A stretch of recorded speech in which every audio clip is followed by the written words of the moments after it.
یەکەم کەسێک کە ئەخرێتە دۆزەخەوە مامۆستایانی ئاینیە.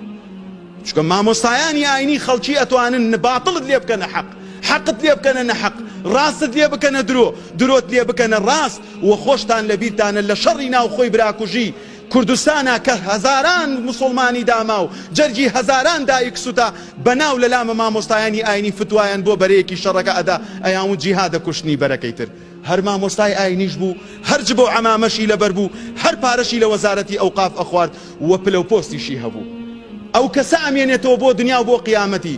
گرنگ نییە تۆ چێی، گرنگ ئەوەیە لە دوای خۆت چی بەجێ ئێڵی، گرنگ ئەوەیە خوا لێت قبول بکە، گرنگ ئەوەیە کە خوای پەروەردگار کاتێک گەڕایتەوە بتوانی بڵێ ئەڵڵاه ڕەبی ئەفەلا تعقیلون. ئەرێ بۆ عاقڵ نابن، بۆ عاقڵ نابن. کەواتە ئەگەر من مامۆستای ئاینی بمەوە هەر مامۆستایەکی تر نەیتوانی بەلای حەقا بڕوا، نەیتوانی دەستخاتە سەرزامی ملەتەکەی، نەیتوانی لە بەرەی فەقیر و